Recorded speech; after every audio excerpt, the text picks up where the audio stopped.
नमस्कार। मेरा नाम है अभय गुप्ता और पेशे से मैं एक टीचर हूँ। आज एक बार फिर मैं आपके साथ एक बहुत इम्पोर्टेंट टॉपिक पर डिस्कशन करने आया हूँ और वो टॉपिक है वर्तमान में भारत और बांग्लादेश संबंधों का दौर। बहुत अच्छी तरीके से मैं एक एक टॉपिक को एनालाइज करने का काम करूँगा और आप ये वीडियो लास्ट तक देखिएगा, इस क्लास को लास्ट तक अटेंड करिएगा। देखिए आपको कितना क्रिस्टल क्लियर चीजें समझ में आएंगी। और अगर आप एस्पिरेंट हैं, खास करके सिविल सर्विस की तैयारी कर रहे हैं, तो आपको इन संबंधों को बारीकियों से समझने की जरूरत है, जो आपको बहुत अच्छे से समझ में आएगा।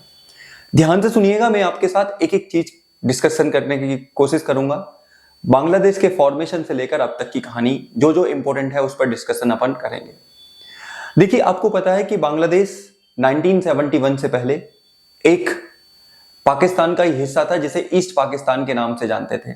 लेकिन ईस्ट पाकिस्तान और वेस्ट पाकिस्तान के बीच में भाषागत डिफरेंसेस होने की वजह से, लैंग्वेज को लेकर डिफरेंसेस होने की वजह से, इसके अलावा राजनीतिक मतभेद होने की वजह से 1971 में भारत की मदद से बांग्लादेश का गठन हुआ। देखिए जब बांग्लादेश का गठन हुआ तो बांग्लादेश के तत्कालीन नेता शेख मुजीब उर रहमान, जिन्हें बांग्लादेश में बंग बंधु के नाम से जाना जाता है, उन्होंने अपनी सरकार बनाई और चीजें सब कुछ बढ़िया चलती रही। शुरुआत में बांग्लादेश ने अपने आप को लोकतांत्रिक गणराज्य इंट्रोड्यूस किया, साथ ही अपने देश को रिपब्लिक और सेकुलर बनाया। लेकिन कहते हैं कि सत्ता किसी की भी मत भ्रष्ट कर सकती है।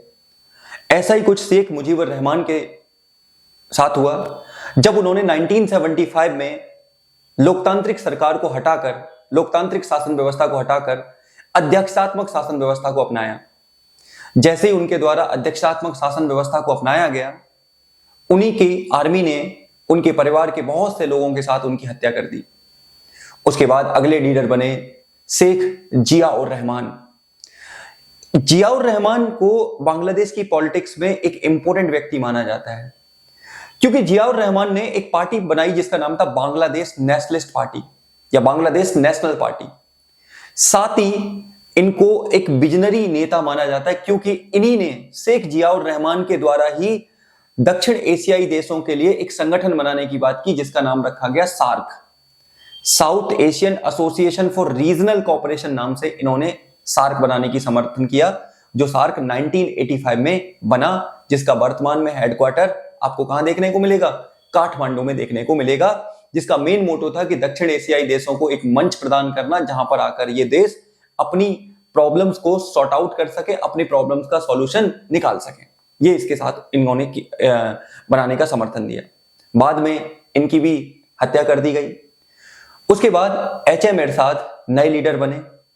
जब एच.एम. एरशाद नए लीडर बने तो सब कुछ बढ़िया चलता रहा, लेकिन 1990 में एक बार फिर से यहां पर स्टूडेंट्स ने मूवमेंट किया और मूवमेंट करने के बाद इनको हटा दिया गया और उसके बाद फिर लोकतांत्रिक सरकारों का दौर बांग्लादेश में शुरू हुआ। बांग्लादेश में सब कुछ बढ़िया चल रहा था। दो नेता, खास करके वुमेन लीडर्स के बीच में सत्ता का ट्रांसफर देखने को मिला। बांग्लादेश नेशनल पार्टी की लीडर खालिदा जिया और अवामी लीग की लीडर शेख हसीना, जिनको हाल में ही हटाया गया है, इनके बीच में सब कुछ बढ़िया चलता रहा। दोनों देशों के, भारत और बांग्लादेश के संबंध काफी सुधरते रहे, काफी चीजें बढ़िया देखने को मिली, चीजें सब कुछ एकदम स्मूथली चलने लगी। लेकिन समस्या तब देखने को मिली, प्रॉब्लम तब देखने को मिली जब धीरे धीरे बांग्लादेश में भारत के खिलाफ कट्टरपंथी समुदाय इमर्ज होने लगा। लेकिन शेख हसीना की सरकार ने इन कट्टरपंथियों को नियंत्रित करना शुरू किया और भारत के खिलाफ, भारत के साथ बहुत अच्छे संबंध बनाए।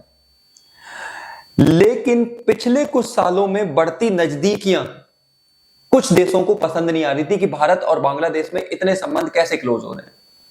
इसमें एक नाम है पाकिस्तान का, एक नाम है चाइना का और एक नाम अमेरिका का भी है, जो हाल में ही अमेरिका के ऊपर आरोप लग रहे हैं कि सत्ता परिवर्तन का काम अमेरिका के द्वारा ही किया गया है। एक एक करके मैं आपको चीजें समझाऊंगा, ध्यान से सुनिएगा। यहीं पर मैं आपके साथ एक और चीज डिस्कस करूंगा, एक महान विद्वान हंस जे मॉर्गेंथो का कथन, जिन्होंने कई बार फॉरेन पॉलिसी के बारे में कुछ बात कही है, वो मैं और आप डिस्कस करेंगे, जानने की कोशिश करेंगे। देखिए जब से बांग्लादेश में सत्ता परिवर्तन हुआ है, शुरुआत में शेख हसीना ने आरोप लगाया कि इसमें अमेरिका का बहुत बड़ा रोल है शेख हसीना की सरकार को हटाने का, लेकिन समझना, लेकिन अमेरिका ने इस बात को खारिज कर दिया कि हमारा ऐसा कोई रोल नहीं है।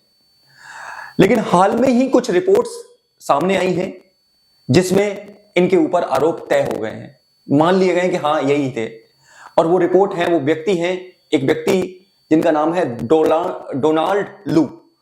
डोनाल्ड लू को तख्ता पलट विशेषज्ञ माना जाता है, यानी कि इस व्यक्ति ने ही बांग्लादेश में तख्ता पलट किया है, इनका नाम आ रहा है। ऐसा कहते हैं कि 2019 से यह कोशिश जारी थी कि बांग्लादेश की जो वर्तमान की सरकार है, बांग्लादेश में जो शेख हसीना की सरकार है, उसको हटा दिया जाए। ये तो बात हुई बांग्लादेश में सरकार हटाने के बाद। अब ध्यान से सुनना, वर्तमान में बांग्लादेश में कुछ ऐसे सेंटीमेंट देखने को मिल रहे हैं जो दोनों देशों के संबंधों को बहुत ज्यादा प्रभावित कर सकते हैं, खास करके भारत और बांग्लादेश के संबंधों को काफी ज्यादा प्रभावित कर सकते हैं। जैसे हाल में ही ढाका यूनिवर्सिटी के एक प्रोफेसर हैं, ध्यान से सुनिएगा, ढाका यूनिवर्सिटी के प्रोफेसर, उन्होंने कहा है कि बांग्लादेश को पाकिस्तान के साथ मिलकर अपने आप को परमाणु हथियार संपन्न देश बनाना चाहिए। यानी कि बांग्लादेश को परमाणु हथियार बनाना चाहिए, क्योंकि डायरेक्ट इनडायरेक्ट उनको खतरा भारत से है, ये उन्होंने बात कही। अब आप सोचिए कि कैसे फॉरेन पॉलिसी में एक दोस्त बदलते हैं, कैसे कोई फॉरेन पॉलिसी में परमानेंट दोस्त नहीं होता, ये क्यों बात बोली जा रही है। अब वो बांग्लादेश जो भारत की मदद से 1971 में बना था, लेकिन अब उसी के नेता बोल रहे हैं कि भारत से खतरा है, इसलिए बांग्लादेश को अपने आप क्या बनाना चाहिए, पाकिस्तान की मदद से न्यूक्लियर पावर बन जाना चाहिए। ये पहली चीज समझिएगा।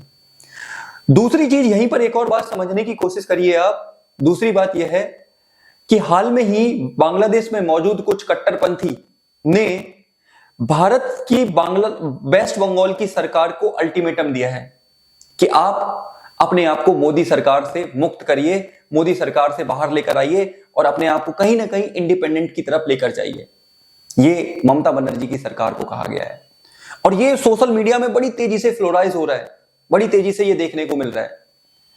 इस टाइप के डेवलपमेंट, इस टाइप की बयानबाजी क्या दोनों देशों के संबंधों को खराब नहीं करेगी? क्या भारत को इस पे चिंता का करने की बात नहीं है? क्या भारत को इस पे सोचने की बात नहीं है? और एक और मजे की बात आप समझिएगा, वो यूएसए, जब कोई देश न्यूक्लियर पावर बनने की कगार पे होता है तो हमेशा अमेरिका के द्वारा इस बात का विरोध किया जाता है कि आप ऐसा नहीं कर सकते। लेकिन जब बांग्लादेश के नेताओं ने, बांग्लादेश के प्रोफेसर्स ने, टीचर्स ने ये बात कही है कि बांग्लादेश को एक परमाणु संपन्न देश बन जाना चाहिए, तो ऐसे में समझिएगा, तो ऐसे में किसके द्वारा, अमेरिका ने 20 करोड़ रुपया, यानी कि 20 करोड़ डॉलर अमाउंट देने की बात की है बांग्लादेश को। अब इस अमाउंट का बांग्लादेश किस में इस्तेमाल करेगा? क्या बांग्लादेश न्यूक्लियर पावर बनने में इस्तेमाल करेगा, अपनी गरीबियों से निपटने के लिए इस्तेमाल करेगा, या फिर कुछ और काम करेगा? ओवरऑल चीजें काफी कठिन होने वाली हैं भारत को, ये बात समझने की कोशिश करिएगा यहां पर। अब मैं यहीं पर अमेरिका का एक रुख बताना चाहता हूं, अमेरिका का एक स्टेटमेंट बनाना चाहता हूं कि अमेरिका लोकतंत्र के नाम पर कैसे देशों के साथ छल करता है। ध्यान से सुनिएगा, अमेरिका कहता है कि वो दुनिया का सबसे बड़ा देश है जो लोकतंत्र को समर्थन करता है, लेकिन कई बार वो लोकतांत्रिक चुनी हुई सरकारों को हटाता है, तख्ता पलट करता है। ऐसा ही देखने को मिला है। देखिए, एक ऑर्गेनाइजेशन है जिसका नाम है इंटरनेशनल रिपब्लिकन इंस्टीट्यूट।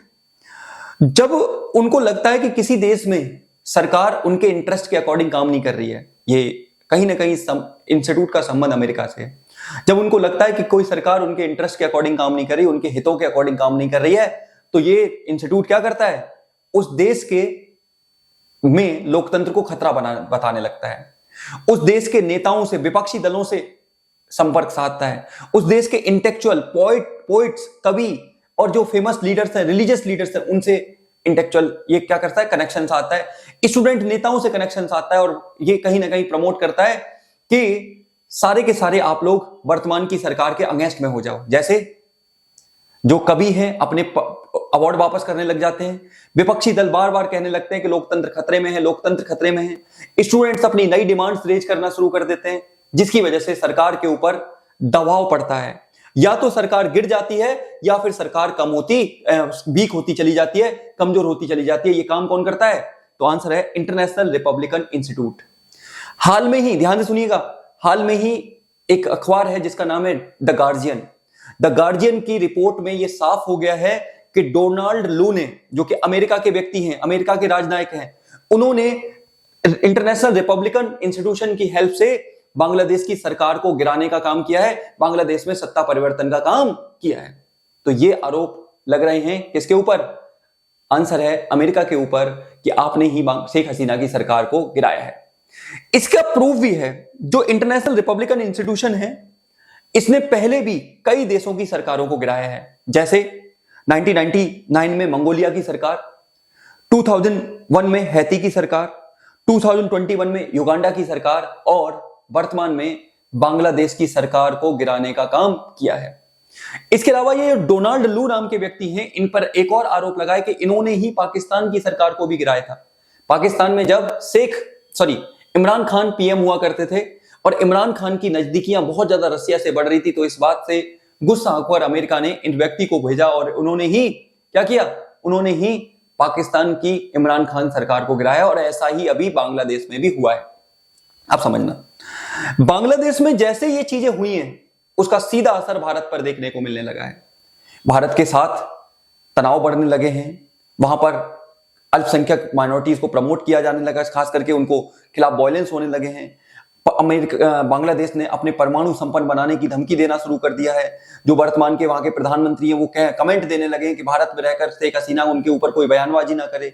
इसके अलावा और क्या देखने को मिल रहा है? फिर से जल संकट की समस्या देखने को मिली है। सोशल मीडिया में भारत के खिलाफ वगैरह वगैरह टाइप की चीजें खराब की जा रही हैं। ये इस टाइप से दोनों देशों के संबंध बहुत ज्यादा प्रभावित हो सकते हैं और आने वाला टाइम भारत और बांग्लादेश के संबंधों के लिए कुछ ज्यादा अच्छा दिख नहीं रहा है, क्योंकि जिस तरह से कट्टरपंथी ताकतें बांग्लादेश में पनप रही हैं, उससे दोनों देशों के संबंध बहुत ज्यादा प्रभावित हो सकते हैं। आप अमेरिका के डेमोक्रेसी स्टैब्लिश करने के तरीके को लेकर क्या सोचते हैं? ये मुझे कमेंट में जरूर बताइएगा। जरूर बताइएगा, क्या अमेरिका जिस तरह से चुनी हुई सरकारों को गिराने का काम करता है, क्या रियल में ये लोकतंत्र स्थापित करने का सही तरीका है, या फिर अमेरिका सिर्फ अपने इंटरेस्ट साधता है? और अमेरिका के बारे में जो बात कही जाती है कि अमेरिका से ना तो दोस्ती अच्छी ना तो दुश्मनी अच्छी, क्या ये सही बात है? क्या ये वास्तविकता है? आप इसमें क्या सोचते हैं? इस बात को जरूर जरूर कमेंट में बताइएगा। मैं मिलूंगा आपसे ऐसी ही नई क्लास में। तब तक आप अच्छे से पढ़ते रहिए, अच्छे से चीजों को एक्सप्लोर करते रहिए, जानते रहिए, जिससे कि आपकी नॉलेज और आपकी वोकैबुलरी, आपकी सोचने समझने की क्षमता बहुत ज्यादा इंप्रूव हो। मैं अपनी इसी बात के साथ बात खत्म करता हूं। मिलूंगा आपसे ऐसी क्लास में, तब तक के लिए आप सभी का धन्यवाद। जय हिंद।